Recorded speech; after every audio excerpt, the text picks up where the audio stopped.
இல்லை, எதுவாக இருந்தாலும் புதிய அரசு இப்போதுதான் பொறுப்பேற்றிருக்கிறது.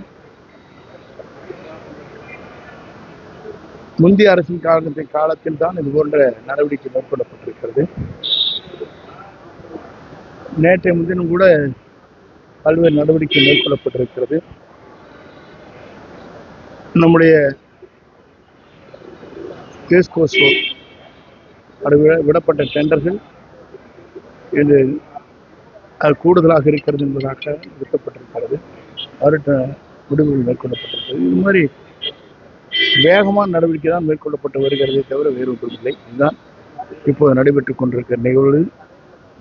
ஆகவே எதுவாக இருந்தாலும் நம்முடைய மாண்புமிகு தமிழக வெற்றிக்கழகத்துடைய தலைவர் தளபதி அவர்கள் முதலமைச்சராக இருக்கும் வரை எந்த தவறும் நடந்துவிடக்கூடாது என்பதை கண்ணும் கருத்துமாக இருக்கிறார். இல்லை, இப்போ நகராட்சி, மாநகராட்சி, பேரூராட்சியுடைய காலக்கெடுக்கள் அடுத்த ஆண்டு வரையிலும் இருக்கிறது. ஏப்ரல் மாதம் வரையிலும் அதுவரை நம்ம பொறுத்திருந்தான் நாங்கள். நகராட்சி நிர்வாகத்துறையின் கீழே பாத்தீங்கன்னா கோரப்பட்ட 50 குறுகிய கால டெண்டர்கள் தமிழக அரசு ரத்து செஞ்சிருக்கு. 35 டெண்டர்கள் ரத்து செய்யப்பட்டிருக்கிறாங்க. அதை எப்படி பாக்குறீங்க?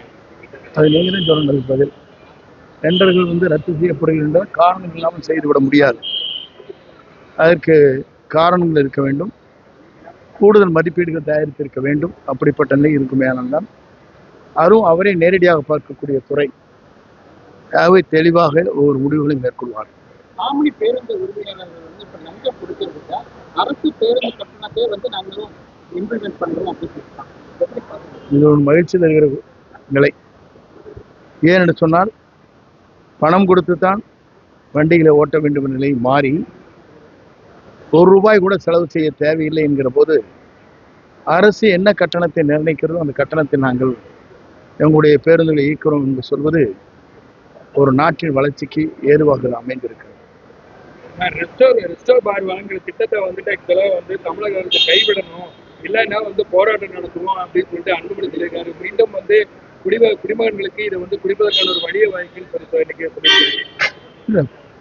இன்றைய சூழ்நிலையில் அரசு என்ன நடவடிக்கை மேற்கொள்ள வேண்டுமோ அது வேகமாக விரைவாக எடுத்துக் கொண்டிருக்கிறது.